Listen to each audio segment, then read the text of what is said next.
Well, hello and welcome to Insight with Political Tours, the travel company led by reporters around the world. Joe Biden and Donald Trump's electoral rematch is going to be less decided by voters who vote for which candidate, but more by who doesn't vote at all. That's borne out by the work done by our next guest. He's Dante Chinni, one of the most widely respected polling analysts in the US and currently based in the key swing state of Michigan, where he runs the American Communities Project at Michigan State University's School of Journalism. Hello and welcome, Dante. Hello, and thanks for having me on. Just one brief note. I do most of my work in Michigan. I am in Washington, D.C. today, DC today. but I Okay. was in Michigan last week.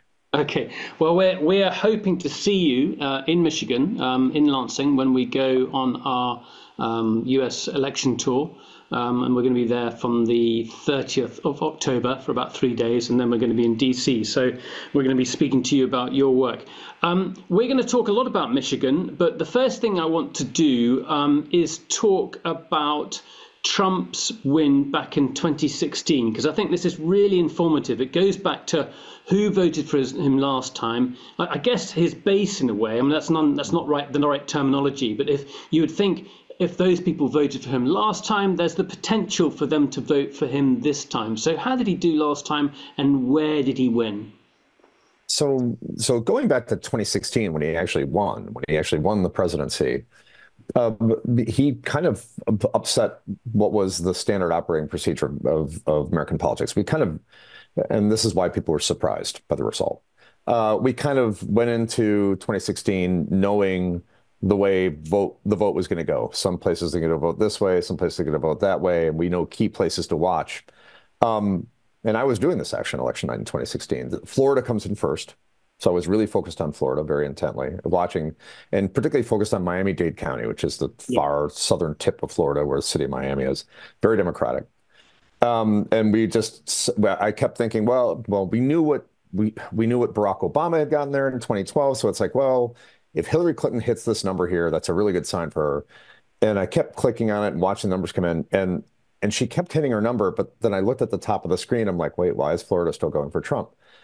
And I started just moving my cursor on the screen, and I was like, oh my God, like I was going to all these little counties up north in Florida, and all of a sudden these counties were producing 10,000 more votes, 20,000 more votes, 30,000 more votes. And the margins were huge for Trump. And I was like, and that was the moment on election night when we knew something's going on. All right. It was like, uh-oh, we should buckle up. Something weird is happening around. The electorate looks different. And then we saw it all through the night. And then we saw it up in finally the key states that won it for Donald Trump, which were Pennsylvania, Michigan, and Wisconsin, which we used to be thought the blue wall, the Democrats on most political maps. Democrats are represented by blue, Republicans are represented by red. Those three states have been solidly Democratic. Even when George W. Bush won the White House, those states were Democratic. And those states flipped. And the equation up there was somewhat similar. Two things. Uh, the core Democratic constituencies did not come out for Hillary Clinton. She won them, but not by enough. So in those three states, for instance, Pennsylvania, Michigan, Wisconsin, the biggest cities are Philadelphia, Detroit, and Milwaukee. Uh, Hillary won those, but she didn't win them by enough, and she didn't win them by enough because people didn't turn out. And then we saw this. So I think we can pull up some of the data here. I mean, it's let me worth just really mentioning quick. now that Florida's gone now, and Florida's clearly a red state. It's not really in contention. Am I right in saying that? Yeah. At this point, I think everybody assumes that Florida is pretty solidly red. This is the Florida changes. There are a whole bunch of reasons why Florida is the way it is, and Yeah. that their demographics is about migration patterns and things like that. So this is the 2016 map, and we'll go up to, since we're going to be focusing a lot on Michigan, but the blue wall up here, or used to be a blue wall, Pennsylvania, Michigan, Wisconsin, all on the Great Lakes, which is what this white area is. This is water when it fills in. Yeah. Uh, you zoom into Michigan, and this is a county level map of Michigan. So this is the level that I look at the vote for the most part. And you look at some of these places like, all right, so here's Wayne County. Look, Hillary Clinton wins pretty big here, right? She wins with 64 to 29. So, and not all of Wayne is Detroit, but Detroit is in Wayne County. But just to state the obvious, the key point here is that those are the urban centres, much bigger population, yes, and so if you people turn out there, they should outweigh the less populated rural areas, yes. and generally that's the balance of the urban area being the Democratic vote and the rural area being potentially more conservative. And this pattern plays out in different ways, but pretty much in every state. Like the even the reddest states, except for like Oklahoma, even the reddest states have an urban center that votes Democratic. That's just the way it works. The thing that people who do demographics and politics say is, density makes Democrats. If it gets dense enough, it becomes Democratic. Just tends to be what happens. Um, so you look at this number. So why didn't she win? Well, because this number, I'll show you in a second what this was in 2020. But so here she's got 519. Trump has 228, right? 200, Yeah. 519,000. Trump has 228. So let's look at, here's the 2020 map where everything flips. You can see that the difference even in Wayne County, Biden has 597,000 votes back in 2016. Hillary only had 519. It's a difference of like 80,000 votes. Donald Trump won Michigan by 11,000 votes. That's how close Michigan was in 2016. That's just a tiny, razor thin. It's incredible. And it's so you see it here in Detroit, and then we'll go through another map in a second. But this right here is Washtenaw County, home of University of Michigan in Ann Arbor. This is Ingham County, home of Michigan State University in Lansing. These are the Democratic votes, and they went Democratic in 2016, but not by enough. They stayed home. The other thing that happened is this county here, Macomb County, and county down here, Monroe County. These are the blue-collar counties around Detroit. They're still predominantly white. So Wayne County is much more evenly. It's the white population is down below 50%, or it's just. And just to give a picture, I mean, we know that Detroit's the auto city, but in the center of Detroit, much bigger black population. Huge. But in those sort of areas so we're talking about Macomb County, Wayne County, when you're talking about white, you're talking about populations that have done well within industry. It's blue collar, and they have done, even now, they've done reasonably well out of the revival of the auto sector. Yeah, and the way Detroit, so to focus a bit on Michigan, because that's where I'm from, that's where you guys are going. Yeah.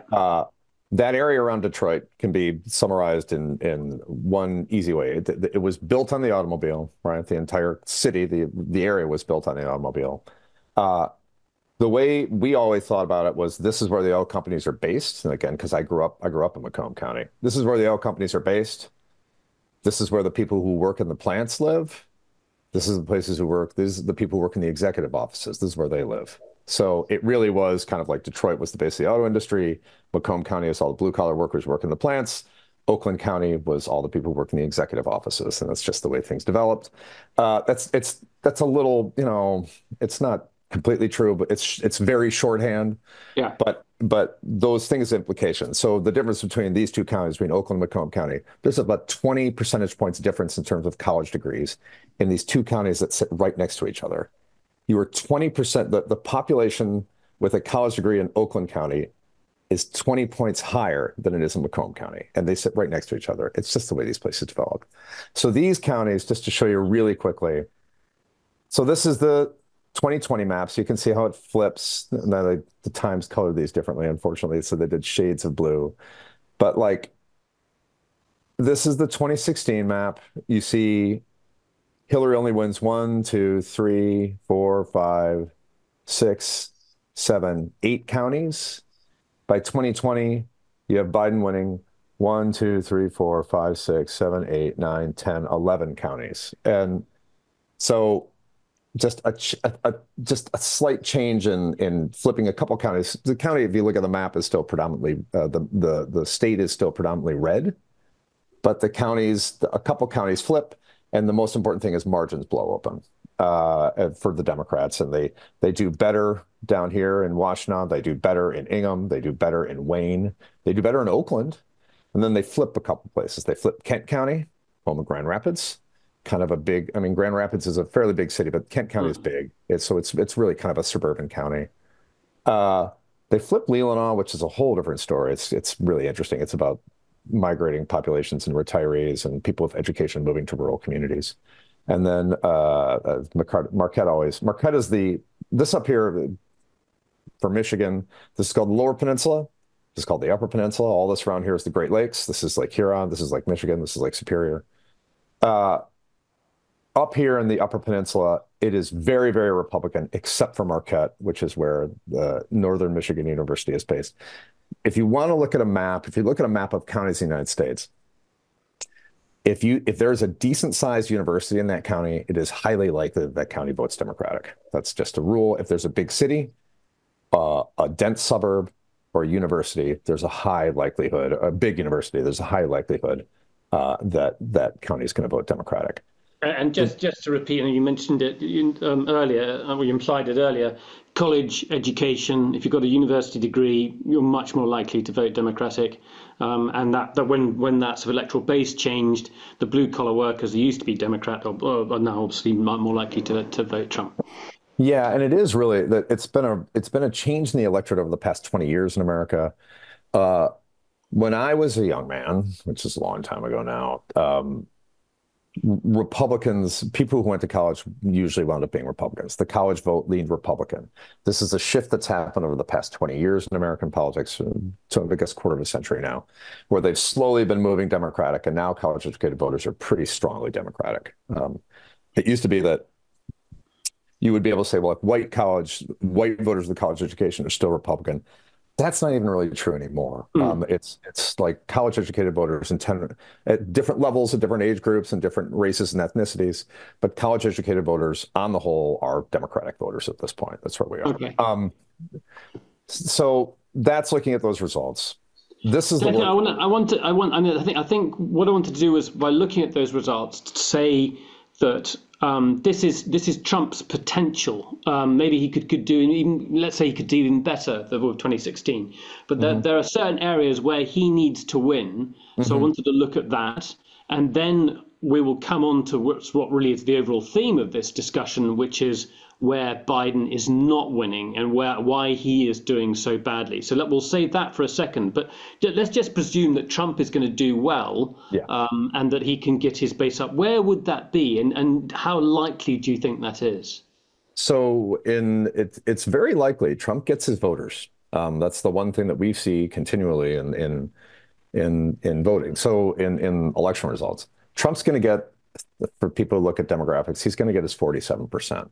Like in Michigan, he's going to get his 47% of the electorate. It kind of depends what happens to everything else. His basis of support. How do you know that? That's a pretty strong thing to say. Why is that? Well, his voters are uniquely behind him. They're not necessarily super Republican voters. Like there are counties that will vote for Trump in presidential races that will then go Democratic in gubernatorial and Senate races. Particularly if Trump's not on the ballot, the equation changes. Voters come out specifically, some voters come out specifically because they love Donald Trump and they believe Donald Trump is the person who can save the country, whatever that means. And they come out and vote in droves for him. And that's up here. All these little counties up here. This county right here, Missaukee County, this was the largest margin Donald Trump had in any county in the state of Michigan. You can see you're talking about getting 73% of the vote, which sounds massive. It is. Yeah, I've got to push back at you on this. Even after all that chaos of those years, and now the trials, and then what happened on Capitol Hill, none of this is dissuading even the sort of marginal voters. You're saying that his vote is so stable that I just thought there would be some Republicans, some independents who'd say, look, seen it all before, not going to do it. But you're saying that's not the case. There are some. It depends on where you go. But when you get up to these rural areas, they are all in. In fact, these are the kind of places where people have, Trump had a mugshot because he was arrested. The mugshot has become a meme, and they wear it proudly. They show it proudly. The fact that Trump has been indicted and now convicted, at least in one trial, is a sign that the system is corrupt and something must be done about it. Now, that's not true everywhere, but that's definitely true when you get up to these rural counties. These are people, I will say, these are communities that feel as though they've been left behind. They don't see themselves in American culture. These are places that are overwhelmingly white, low college degree numbers, lower incomes. They look at where the country is going. They do not, because the country's just going to do it. It's going to do demographics change. They see it happening. They don't like it, and they see Donald Trump as promising to bring back something that they want to see restored. That's a lot of these rural communities. Now, there are places where this is a really good example. Kent County, right here. This is the 2016 results, right? Donald Trump wins Kent County. Kent County, when I was growing up, it's what we call an urban suburb in the work we do, which we'll talk about in a second. Big kind of dense suburban area around Grand Rapids. This has been a Republican county for a very long time. It has started to flip, it's flipped now in part because college degrees have increased there and it's gotten more diverse and it's gotten more dense and it's become Democratic. But this is a really good example. So there are people in this still in Kent County who are kind of what we call in American politics, or at least what I call Chamber of Commerce Republicans.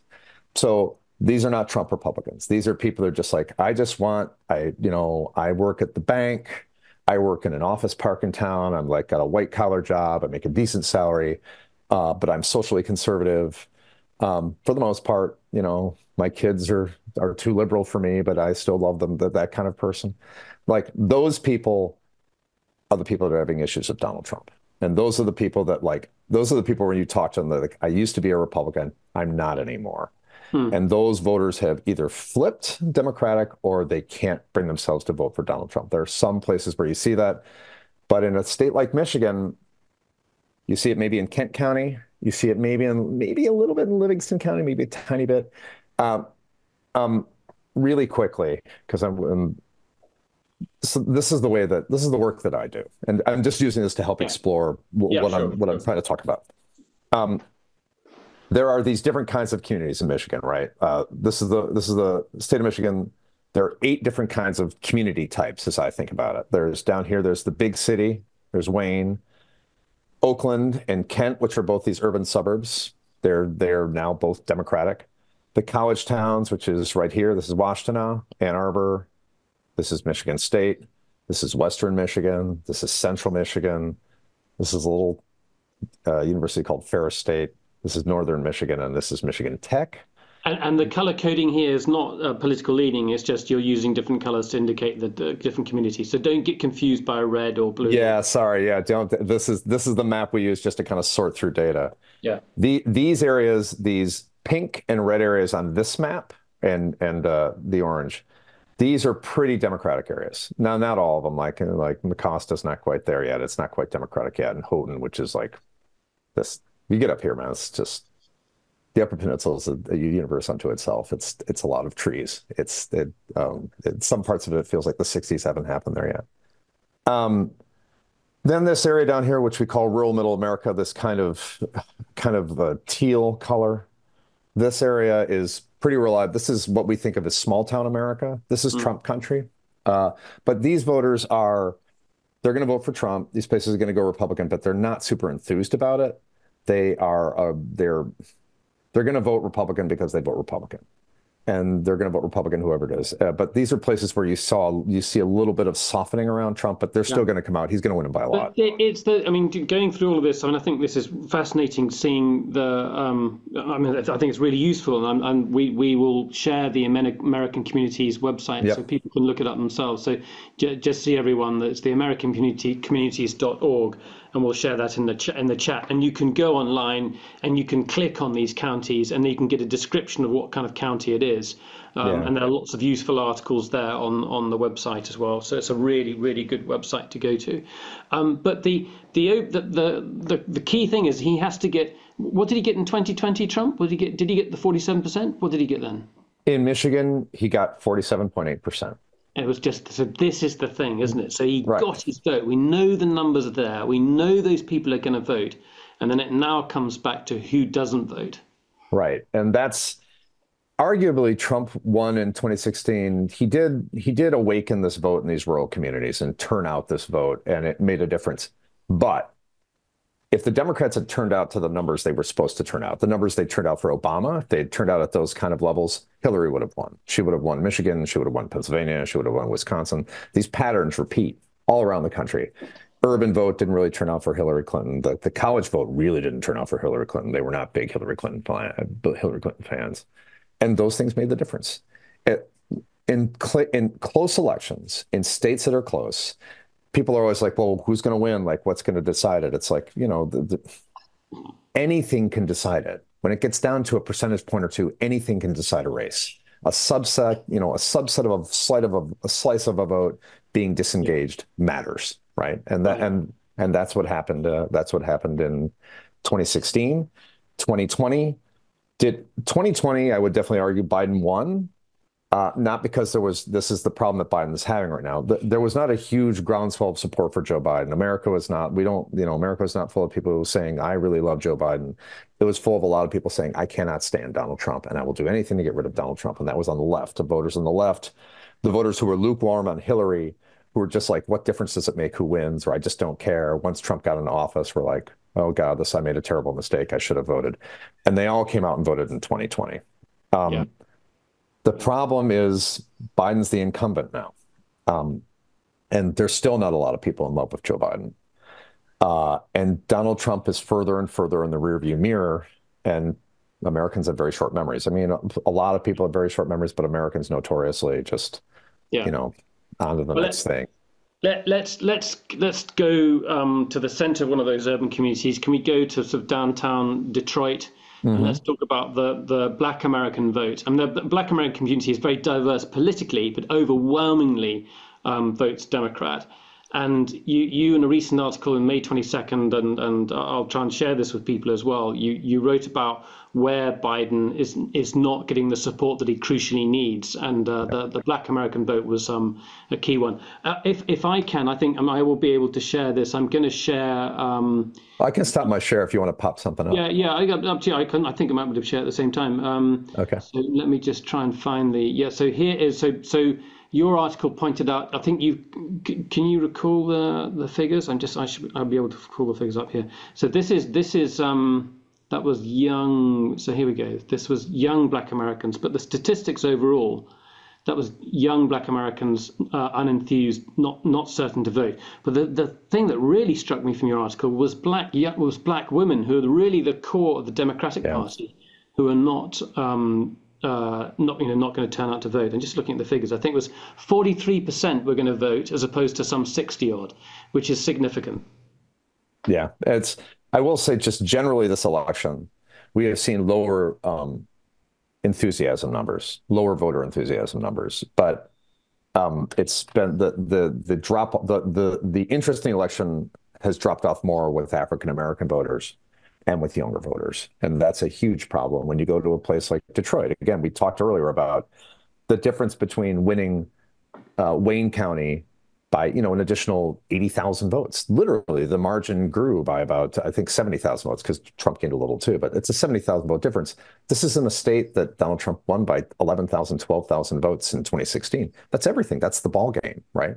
That's the whole story. So if you don't get that vote to turn out, you got a real problem. And Hillary couldn't turn it out. She kind of ignored Michigan, frankly. She kind of blew that race, if we're being honest about it. But they voted to get Donald Trump out of office. I saw this actually in the midterm elections, which are we had the presidentials every 4 years, and then the midterms on the in-between years. So 2022, we went and did some reporting with the Black population in Pittsburgh, which is a big city on the western side of Pennsylvania. And these Black voters were angry that enough hadn't been done. Like, we voted for Joe Biden because he was going to make things better for us. Things aren't better for us. We're not going to vote. And as somebody who covers politics and who knows these demographics, you hear that and you're just like, so you really hated Donald Trump. You came out in huge numbers to get rid of Donald Trump, and you really wanted a Democrat in the White House. You got him in the White House, and things aren't moving along quickly enough for you. So now you're not going to come out and vote again. For a Democrat, that's a terrifying thing to hear. And that was 2022. It's 2024. Yeah. They're still not enthused. They're still not engaged. It's a real problem for Democrats. So, Dante, I mean, knowing some of these areas, I mean, when we will do interviews in the run up to the election, and we're going to go and visit these communities. That's one of our key aims. Why has the last 4 years of Biden failed to make an impact on inner city Black communities? Oh, well, because, the problems in inner city Black communities, and frankly, a lot of the problems in the United States, these are not quick fix problems. All right, these are problems that are deep and entrenched, and they're tied to long-standing socioeconomic differences in the country, and the challenges of trying to fix the inner cities in the United States. We've been having this fight for 50, 60 years now, how we're going to fix these things. And Yeah. it's just not easily done. And the idea that anybody thinks you can fix anything in 2 years in the country is ridiculous. Yeah. I mean, it's like, I understand everybody wants things to happen quickly. You know, if you believe in something, you want something to happen fast. But it's just not the way politics work. When you have the deep kind of socioeconomic challenges Yeah. that you have in those communities, you're not going to fix it overnight. You're talking about 10, 15, 20-year fixes that Yeah. involve deep thinking way ahead of the curve, and it's not Yeah. easy to do. And I guess, I mean, the economy overall has been improving. Wages Mhm. have gone up. The stock market is up enormously. Yep. But if you're none of those things, house prices have gone up. But this boosts people who are in jobs, are in the middle class, have got savings, nice houses or whatever. They have benefited. Those are those reasons why people should be voting for Biden. And you might wonder why they're not in terms of those economic statistics. But that has not those benefits have not affected inner city areas as well. Well, no, they never do. I mean, the cities always come back more slowly. But I think more to the point, when we think about like what's happened with Biden in terms of um, the economy in the United States is frankly pretty good. I know I'm not supposed to. It's like, when you say that you're in the tank for Biden, it's like the economy is really pretty good, not Yeah. just compared to where we were 4 years ago, but compared to the rest of the world. The U.S. economy is actually doing fairly well right now. The thing that I think has happened when we're trying to understand why people are reacting the way they are is like nobody remembers COVID. Nobody remembers what COVID did. The entire economy shut down. Everything stopped. And this idea that like, okay, now we have the vaccine, things are going to get better, and things slowly did get better, and the economy is doing pretty well. But people's response now is like, well, everything should be back to the way it was. Why aren't things back to the way they were exactly before? It's like because we had a massive disruption, and things don't work like that. Things take time. Americans are basically impatient people.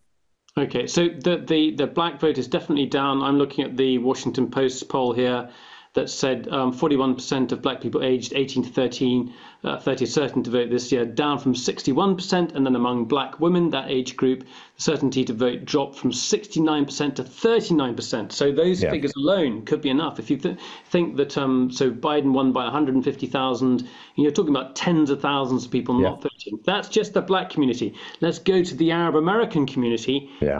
How numerate are they? Where do they live? How do they vote? It's not a massive part of the vote in Michigan.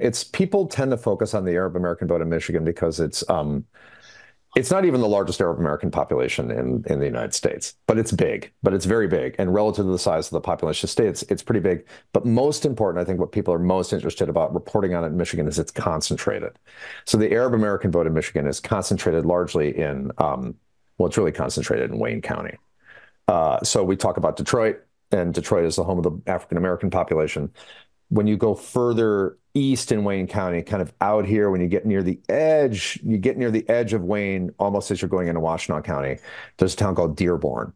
And Dearborn is heavily Arab American. It is predominantly Arab American. And so what is that in terms of the population of the state? It's very small. It's a percentage point or two. It's not a lot. But again, we're talking about a race that's close, and this could matter. And where are these voters right now? Well, they're angry about what's happened in Gaza and the U.S. response to what's happened in Gaza. The idea that they would think that Donald Trump is a better answer than Joe Biden, I think a lot of political commentators are just like, I don't understand. Like Mm. it's basically, It's anger and frustration, isn't it? It's anger yes, and frustration. Yeah. it is, but the idea that these voters, because look, Donald Trump is not going to be the kind of person who's going to go in and be elected. If Donald Trump were to get reelected, his first act would not be like, we need to go in and help the Palestinians in Gaza. I can guarantee those words will not come from his lips. Yeah, and in Right? actual fact, he's promised to cut migration from states that are majority Muslim as well. Yeah, absolutely. I mean, he has made clear. I wouldn't say, and you have to be very careful when you talk about Trump. You don't know what he's doing because he's trying to appeal to his voters, and what he's doing because he really believes that he's like an onion. It's really hard to get to the center, right? There's just layers and layers.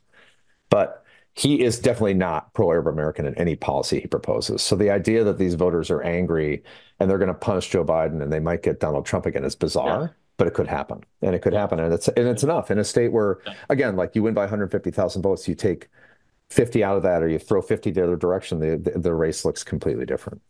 It's Gaza is proving to be a common theme. It's a theme that also that some black American young black Americans certainly mentioned, and certainly young people overall as well. Yeah, so I do think the young black American thing College has been, students, sorry, yeah, college yeah, students. yeah, yeah. The young black American thing I think has been overstated a little bit. Like this idea that like people in Detroit feel a sense of commonality with, like black Americans in Detroit feel a sense of commonality with people, Palestinians struggling in Gaza. It's like, I'm going to guarantee you, as somebody who grew up outside Detroit, that's not happening. But uh, when you talk to college students, yeah, it's resonating, and it's really interesting because it's just become it's become a cause celeb for them. It's just something they just care deeply about, and they don't. I'm going to betray my age now. I don't know if they completely understand the entire story of the Middle East at the age they're at, but it doesn't matter. It's almost like the conflict has been memeified, right? It's it's Israel is killing babies. The Palestinians are the It underdog. has killed 38,000 people. It So, has, it has, it yeah, has. Though, but I mean, yeah, it's like, but to understand like the story of like what's happening in the Middle East is, look, the world is full of conflicts and pain, and you know this as a journalist, and so do I. The idea that like of all the conflicts in the world, this is the one that people are going to focus on and say we're going to fix this is like, Dante, I'm going to come back to you there. I think the issue with that, and this is going outside the electoral politics, the point is the United States is heavily involved. yes, Europe is heavily involved, and this is an area yes, where we have responsibility. So yeah. somebody is, we lead groups there. I think there's a distinct difference. Whereas you could say there are terrible things happening in Sudan at the moment, but evidently we are less involved in Sudan than we are in Israel and the Middle East. So I find that kind of excuse pretty I, lame, pretty lame. I agree, but I disagree in this way. There are conflicts, for instance, what was happening in Ukraine is terrible as well. We're doing something, we're actually But supplying right, arms but to if you one don't, side. I understand what you're saying, Yeah, but if you vote yeah, for Donald Trump, if you yeah, vote for Donald Trump, I could here's the thing. If you vote for Donald Trump, nothing is going to change with the US policy to Israel. It just isn't. I'm sorry. In yeah, fact, if anything, it's probably going to get harsher yeah. in terms of the Israeli reaction. The US very well may pull out of doing anything for Ukraine. And it is this because of Trump's connections to Russia. It's not a question of whether or not it's right or wrong. It's not. And I know it's a question of this is the situation as it is. What can you do about it? And the number of issues, particularly in these college towns, it's fascinating to me, is, Yeah. the right to abortion is gone in this country. I mean, it's a state by state issue right now. Um, these are young people who have not even really come into their prime, family years, right? Or whether or not they're going to have a family. That's an issue that affects them directly. And Yeah. like, and they don't seem focused on it. This is the only reason, look, I'm not belittling what's happening in the Middle East. It's terrible.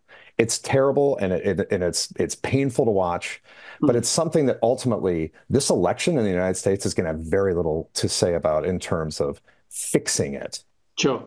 It's Sure. not going to get fixed by this election in the United States, even in terms of the U.S. involvement in it. If it's Donald Trump is likely to put more support behind Israel, not less. He's more likely to be Yeah.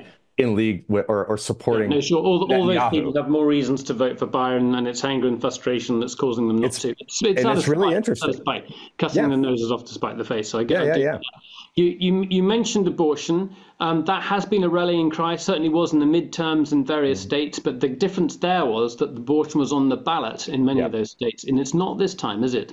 No, it's not. In fact, in Michigan, it was on the ballot. It literally was on the ballot, and it changed the election. The Republican nominee for governor, a woman named Tudor Dixon, did better than any Republican on statewide ballot for any gubernatorial Republican candidate in Michigan history. She did better than any, and she lost by 11 points. That's what happened. So much vote turned out. So in terms of just the total number of votes Tudor Dixon got, by far the most any Republican has ever gotten, including people who won, the most anybody's gotten in the state of Michigan, and this is the state, this is not because the population's getting bigger in Michigan, because it's not, it's flat. So she did very, very well, and she lost by 11 points. What happened? Abortion motivated a ton of people, and particularly the youth turnout in the state of Michigan was the vote for the 18 to 29-year-old part of the population was higher in Michigan than in any state in the country. Do you have any of those results? And maybe it's too difficult to get that. So what I can do is so when I'm not, I use the New York Times because everybody knows blue and red. Yeah. When I'm not doing that, this is the site I use. This is a guy named Dave Leap. The problem with using him is he flips the colors. He's just he refuses to go with the rest of us. That goes with what the colors that we're used to in the UK. All right, well then you'll like this. He flips this around. So this is blue is conservative and red is socialist. And on his, so that was the theory. In fact, his explanation on his site is like, I keep red Democratic because it's the left side of the spectrum and it's closer to socialism. We're like, all right. Okay. But could you just do it for the rest of us so we could use your maps for? But when I'm going through results, this is the site I use. And he flips the colors. Look, this is so for example, here's the Michigan gubernatorial map, okay? Here's Macomb County. It voted for the Democrat, Gretchen Whitmer, and it went for her by 5 points, right? Trump's not on the ballot. Abortion is on the ballot. All of a sudden, things look different. Up here, even like over here with Muskegon County, this is a Trump county. It went for Whitmer by 9 points. These are both Trump counties. They went for Whitmer by 7, almost. Benzie goes for Whitmer by about 3. And so you've got parents voting for concerned about their teenage children or college students on this particular issue, possibly. Yeah. And I think it's just women, and also I think men. I mean, I do think this idea that like abortion is just a women's issue misses the point. Like, so the project, the work that I do with the American Communities Project, we do a big survey. Our surveys, we do it every year for these 3 years we're doing it. Surveys out in the field for this coming year right now. We'll get results back in the next month or so. But we did it for last year. And one of the questions, we gave people a series of statements, agree, disagree. And one of the statements was, abortion is a decision that should be made between a woman and her doctor without government involvement. That was the statement. Every single community we looked at, that got more than 50% support, even evangelical communities. So abortion is this issue that I think is a little misunderstood. There's a very strong kind of part of the vote in the United States that is anti-abortion and that is pro-life, whatever that means, because they're really just anti-abortion. The other side is really pro-abortion rights. That's the difference between the two points of view. But it's small. I mean, it's that really strong anti-abortion vote is probably about 35% of the vote. The 65% had long been silent because they thought the issue was off the table. They're like, abortion's a right. You guys can vote about it if you want, but we have Roe v. Wade. Therefore, abortion is going to be a right that's safe in this country. That's gone now. And it's the one thing that I think every poll right now may be misreading, because we keep seeing these polls where people say abortion isn't a strong issue. And then we have these special elections and Democrats overperform. And there's something, just to come to the broader question of this election in 2024, the polling has never looked the way it looks right now. There's a lot of really weird stuff going on in the polling. And I think a lot of us are trying to understand what is happening. And I'm not sure, like the youth vote does not look good for Joe Biden right now. And maybe that's Gaza. Maybe it's just, they never really liked Biden to begin with. I don't think they really did. He was an option against Trump. But Biden's margin with those voters has shrunken in the polling, shrunken to almost nothing. Meanwhile, older voters, which have consistently been Republican, suddenly look Democratic in this particular cycle, narrowly, but by about 3 to 4 points in a lot of polls, 65 plus, like senior voters. These trends don't fit what we expect. And that's why there is this question, you talked about the piece we wrote. We think can we lose that? Can we just have you back on the screen so we'll lose the share just for a second? Yeah, let's do that. Yeah, thank you. Yeah. We're trying to understand what's going on in the electorate, and we don't really right now. We can't tell. Look, in some ways, this is a repeat. Look, it's Trump and Biden again. We had this 4 years ago. One theory is that everybody right now is just like, are you tuned into the election? And everybody's like, God, no, I can't do this again. I'm sick of these two guys. I don't want to talk about this anymore.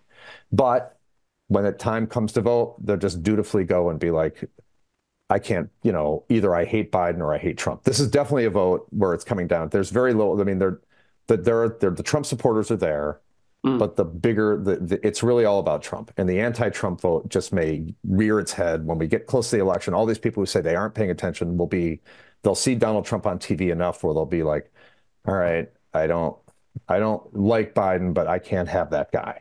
And they'll turn out and vote. That's one theory. The other theory is that they're just fatigued and they're not going to come out and vote. And the Trump vote, like we say, he's always going to get his voters. It's really a question of how the rest of the electorate responds to Trump and whether or not they're going to come out and vote or not. And again, these key places we're talking about, the black vote in Detroit, the college vote in places like Ann Arbor and East Lansing, and then that rural vote up north. Like, does the rural vote that loves Trump, does it come out to the same extent, or are they tired too? I mean, it's possible that some of those voters have had it as well. We'll find out, I guess. Yeah, and I guess that my lesson our lesson from being in Western Iowa during the Iowa caucuses was that folks out there were less offended by Trump and ready to, he's Republican, and at the end of the day, we don't like him, but we're still going to vote. Yeah. Whereas those who are disaffected on the Democratic side probably not going to vote at all, and that seemed to me to be the difference. I'd love to get questions. We've got about another sort of 10 minutes or so to go here, so please, those of you who are watching at the moment, I know we've got people down in Australia, we've got people in the UK, and we've also got people in the States. So I'd love just a few questions there.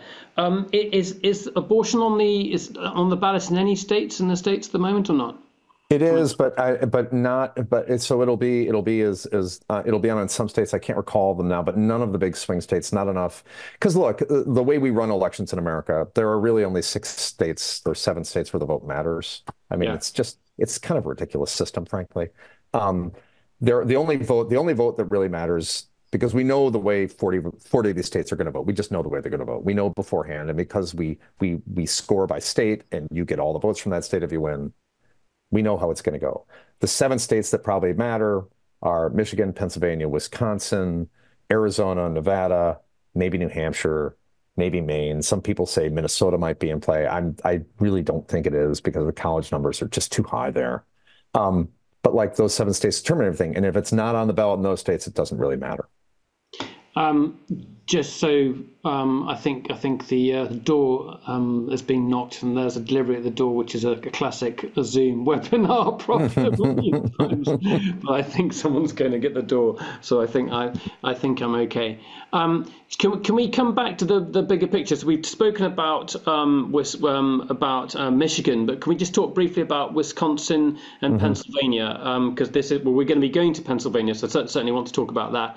And just to see the parallels with Michigan, it's a similar story, but I just want to get a few more nuances there as well. So pick whichever one you want to next. Yeah, so I'll say the 3 of them.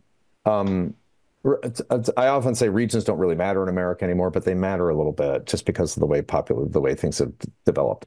Regionally, these areas around the Great Lakes, where you have a history of manufacturing, led to a certain kind of population arriving there, low-skill jobs that really don't require an education. And then, of course, the Great Migration. So why do we have large black populations in Philadelphia, Detroit, and Wisconsin? They weren't there. That's not the history of that population. The history is, in the 40s, they came up for work.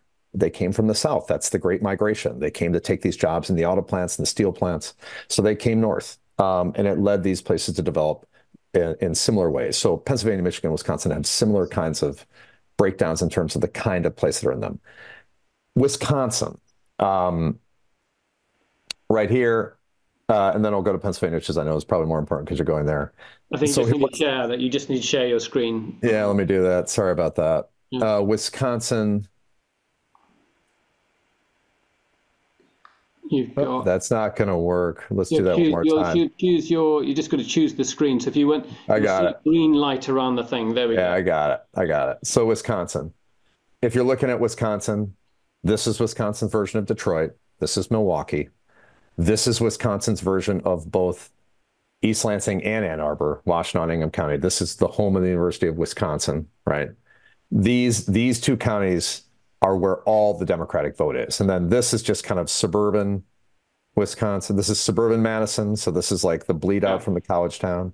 But there's not a lot of that around Milwaukee, right? There's just, this is just Milwaukee. And then you get over here. This is Republican, Republican, Republican, all Republican. This little county up here is Native American County. So it's a little unique. And then some of this is like what's really left of old Democratic labor, like old school Democratic blue collar rural vote. It still exists in some places, not a lot. Is there in Wisconsin? I would say in Michigan, Gretchen Whitmer, the governor, has been incredibly successful. She's been very controversial, particularly during COVID, among among Republicans, and also on the guns as well. That's another issue which has been sort of highlighted. But she was very successful during the midterms. Got a lot of she was credited with boosting the Democratic vote. Can you see any of that playing out at all in Wisconsin? And then we'll jump on to, are there any other elements that are at play there? There's one really strange thing in Wisconsin, and that is Wisconsin has been a battleground for so long now, and they've had recall elections, and because they've recalled judges, they've had recalls for the governor. The electorate is so charged in Wisconsin now that turnout will be probably pretty good. Wisconsin gets a lot of vote. And the one theory, the reason why some people think Wisconsin looks better for Biden is the Democratic vote has just become so conditioned to come out for every one of these elections. They're going to come out because it's a unique kind of situation in Wisconsin because it's just become such a battleground. Wisconsin, out of these three states, Pennsylvania, Wisconsin, Michigan, Wisconsin, almost always the closest, almost always. It's really tightly divided between Democrats and Republicans, and they just fight tooth and nail. And because of that, Democrats might be able to get their people out because they're just conditioned to do so. And that's a really big difference in Wisconsin. Okay. And then across to Pennsylvania, the thing that's really struck me, I mean, I've anecdotally in Philadelphia very much aware of both the left vote and the black vote not being there this time for Biden, and then the heavily Republican sort of rural areas across the rest. And the key point there is you've got to get the vote out in Philadelphia if you're the Democrats to counterbalance the mass of Republican areas across the rest of the state. It's one of the latest votes to come in on election night. It usually takes days to count, and it's just because this is Philadelphia County. Look at how much votes concentrated there. This is not a very big place, and you're talking about the vote there's 750,000 votes. It takes a long time to count. Democrats generally fall behind in the state and then to your point, wait for Philadelphia to come through in the end as the white knight to kind of carry them across the finish line. The other things to note here, this is Center County. This is the home of Penn State University, Democratic. But look how huge Center County is. Penn State's, in reality, Penn State is a tiny little blue dot in what's a red county, but it's enough to turn the whole county blue. And then Pittsburgh. I'm sure since you've been to Pennsylvania before, you know the axiom, the old story, the old saw about Pennsylvania, and that Pennsylvania is Pittsburgh on one side, Philadelphia on the other, and Arkansas in the middle, which is to say this part, other than Center County, which is Penn State, this is also Harrisburg. This is why this is blue. This is the state capital. But the rest of this is really red, and it's very, very, very rural. Particularly when you get out here, it feels Appalachian. It's tons of hills and tons and tons of little different communities. Deep, deep, deep red. Trump is going to win all this territory. This map, the real question for Democrats on election night will this stay blue? Maybe, probably. What shade of blue? How dark is it? Same with center. But this general pattern is going to hold. This general pattern in this state is going to hold. Big cities here, and then rural everywhere else. We were there for the midterms, and part of the sort of Democrat story was a story about John Fetterman, who'd had the stroke. And his personal story, I think, drew people in. This time round, his support for Israel as well has got into trouble with the left. So the things that got people out last time aren't there this time either. Yeah. Well, Democrats are just relying on, ultimately, this whole thing is going to boil down to, for Democrats, whether or not they can get their anti-Trump people to come out. That's really what this is about. This election is really about Donald Trump, just as every election in the United States for the last 3 presidentials and all the midterms has loosely been about Donald Trump in one way or another. This election's about Donald Trump and voters reacting to Donald Trump. It's not about, there's the question about whether Joe Biden is still up to the job, whether he's too old, but it really centers on how people feel about Donald Trump and how strong. And the question is whether people will realize that in the last few weeks, because at the moment, the ubiquity of coverage on his trials doesn't seem to affect his popularity whatsoever. No, but I think in part I mean, we pay attention to that because we have to. I'm not sure how much Americans are paying attention to it. There's one big moment in coming up in like a little more than a week now, and that's the first debate. Normally, I don't think presidential debates do anything. Everybody waits for a big moment that's going to turn the tide. I don't think we're going to have that, but you may not need it. It may be that if enough people tune in who have been just avoiding this election, they tune in and they're just like, oh God, I remember this. All right, I'm going to go vote now. And probably the question is not, will it activate the pro-Trump vote, because they're pretty activated. The question is, will it activate the anti-Trump vote? Yeah, no, sure. We've got a question from Hillary Matthews. It's a good question. Hillary lives in the UK, but has spent significant amount of time living in the States as well. So Hillary, just open your microphone and you'll be able to ask your question. So just open it on I think, there we go. Go ahead. Yes, hello. I just wonder what you think might happen if Trump loses. I've just recently watched some very scary programs about what some of his core voters are intending to do, and I wonder if you have any predictions on that. It's pretty scary. Well, obviously after what happened in 2021 on January 6th with the riots at the Capitol, I think that's on everybody's mind. I think within Washington, they'll be ready for anything that's going to happen. The question is, do small things happen around the country? I don't know. It's a really good question. I do think the way the population is split up in the United States means it's going to be very difficult. This idea that talk to some of these Trump voters, you'll be in Michigan.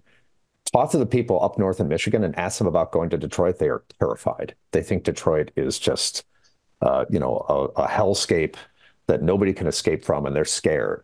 So the idea that they're all just going to go down there and raise hell, I don't find very likely. Lansing, could they go to Lansing and try to make trouble? Possibly.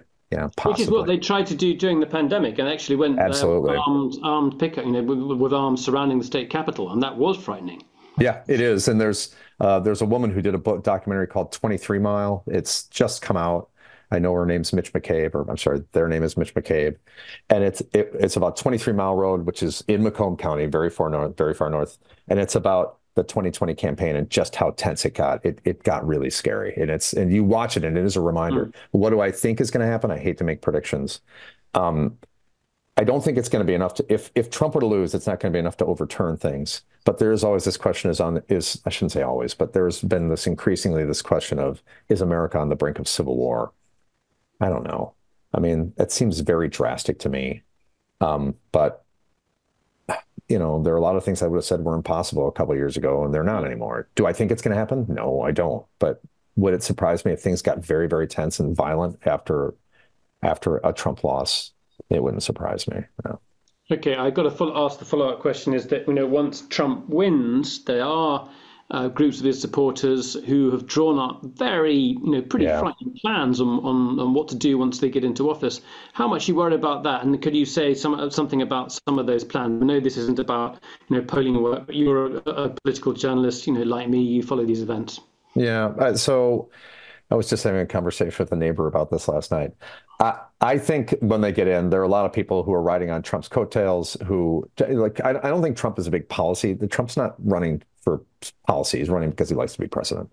Yeah. So there are a lot of people on his coattails who want to try to push things through. Will they try to push those things through? Yeah, they will. And will they get some of them through? Yeah, and some of them do look pretty scary. I will say this, though, and I'm not the world's most hopeful person. I'm not. But I do think that bad policies have implications. And if some of the stuff that Trump's talking about doing, and not just because we're talking about the stuff with democracy and what he could do with democracy in this country, which people don't pay attention to, but some of these things he's talking about, we're just not going to do any dealing with China anymore. We're not going to do that. And it's going to be great. That's the kind of thing where if you do that, you're going to find out that Americans who hate China and don't like being beholden to China really like cheap products and cheap goods, and they will freak out. It's like human beings ultimately are fairly base, in my opinion. Yeah. And when you take away comforts from them and things that they like, they get angry. So I'm not, in the long run, I'm not sure what happens with some of those things. But the things about democracy, sure, I don't think they're ever going to be able to put something in place where they can just steal elections in perpetuity. I know people think that can work in a close election.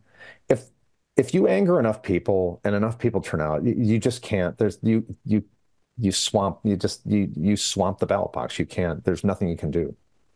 Let's have you back in full screen just for our closing remarks. I do want to remind people, so we've been looking at some of the New York Times results from 2016, 2020, but if you want to see the makeup of those counties and how they might vote, do go back to the American Communities Project, which is the project that Dante runs. And you can, it really goes down to a granular level. I know we do have some people who follow us who love that kind of detail. So just to recap, it is Pennsylvania, it is Michigan, it is Wisconsin. Those are the key states. The things that are playing out are the urban centers, the densely populated democratic areas versus the rural, and which ones outweigh the other. I sense, Dante, that you've got a faith in American democracy, and even though Trump might get back in, it's not going to be the end of everything. There might, there are a lot of policies he puts out there that are for statement and effect, but it's a question of how effective he is at sort of running down the country. It didn't happen last time. It was pretty scary, but you're an optimist. I hate to say I'm an optimist. I don't think I'm an optimist. I just think that ultimately, people look. Policies have to work. Like people want to eat. People want cheap stuff. This is just like people are very base animals, and like they can say they're for these big ideals, but when it ultimately means they have to sacrifice something, they're not very interested in it. And I think the stuff that some of the stuff that Trump's talking about doing, it's like, welcome to the land of the $3,000 iPhone, which nobody is going to freaking want. And so some of the stuff just isn't going to fly. It's not, and to be clear, it's not that I live in the United States. I believe in American democracy. I don't know. I think if you're asking me where we're headed for in the long term in this country, I think we're headed for 20 years of kind of swinging left and swinging right fairly violently. Because we're in a... That's fascinating. I think it's absolutely fascinating. And I think you're already seeing signs of that happening here as well in the UK with Reform, pretty right-wing or a very, very different political movement entering into British politics. We're seeing Marine Le Pen in France as well. Yep. This is not unique just to the US. It's happening. Yeah. Well, we've removed a lot of what really happened with Trump is we removed a lot of the guardrails and the systems. That's really what he's talking about doing, removing all these guardrails and systems. And I think a lot of people think that once those things are removed, we're just going to veer right permanently. It's like, no. When you remove the guardrails and the systems that lock things in, you're just opening up a huge area for things to kind of swing back and forth. So when you say remove the guardrails, what do you mean? I'm not well, you mean that. Well, so for instance, if you were to do these things they're talking about where it's like, we're going to change the way we even characterize federal workers, and like we're going to say they're all government employees now, and it's like, oh no, then then everybody they put in charge of everything will be a government will be a political appointee, not just a federal worker. So they'll have a partisan tie, and that means we'll all be rightward bound forever. It's like, no, we won't. You'll have an election that goes the other way, and then the other party will come and it'll put in place all these left-leaning people. Like the whole point is to try to remove partisanship from democracy and to make it about trying to find a common answer. We're at the point now where neither side wants to do that. Each side just wants to win and like have its will enforced on the country. And in a country of 330 million people that's fairly evenly divided, it just doesn't work. It just doesn't work. Crazy. Okay. Dante, thank you very much. Brilliant as ever. Really, really enjoyed it. And we're looking forward to seeing you in October. We'll see you then. Thank you. Great. Thanks very much. Bye for now. Bye-bye.